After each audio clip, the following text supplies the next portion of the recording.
Hello, welcome back to the Project Hercules Diaries. It is in. So the fully assembled engine is in the frame. It's not completely in. I haven't got every single bolt through and bracket because I need to buy a couple of bolts. So these bolts here are slightly too long. They'll be thread bound. I could put washers on, but I want to get bolts that are the right length so that everything looks quite neat. I don't want to take these two bolts out and fit the Dynastart because I don't want to have too many bolts out of the engine casing at any one time. So I'm going to buy some bolts after the weekend. It's Sunday tomorrow and everything's shut. So when I've bolted these in and that clamps this together, then I can take these out and fit the Dynastart. Similarly on this side, I've offered up the plate that goes in here. It seems to line up quite nicely, but I don't want to take these bolts out until I've got these ones in, and conversely these ones are a little bit on the short side, but they're quite free, they're quite loose, nothing's kind of jammed up solid, and it really went in relatively easily. It's a bit heavier with everything inside,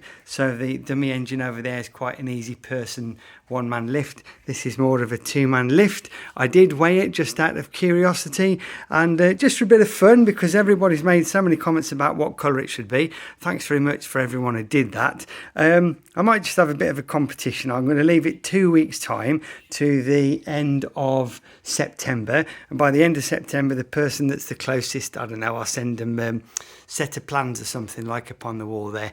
So yeah, if you want a free set of plans, won't cost you anything.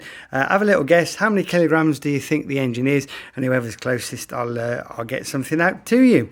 So it's quite interesting because the engine is completely together. It's just on the top of the exhaust stroke, and if I turn the engine, if I can do this by hand and hold the phone at once, yeah, no I can't.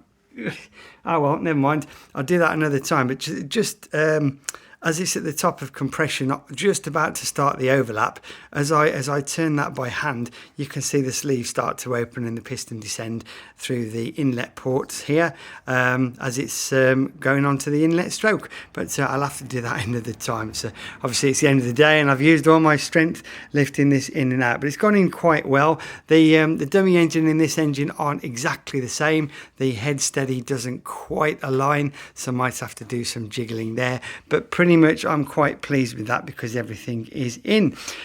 Little things I need to decide as to whether to take the breather pipe straight up this way or whether to take the breather pipe vertical the other side of the inlet manifold. A few of these things will get wrinkled out as we go along, but I'm quite pleased with where we are so far. It's really starting to look okay. You can notice it when you sit on the bike and it's not on the blocks of wood. When it's on the side stand and you lift it up, you do feel the extra weight, but I don't think it's going to be unmanageable. So there we have it. That's all I'm going to do for a bit because I've got some other jobs to do. So probably a good week or two for the next update. But as usual, thank you for watching. And as ever, more updates will follow.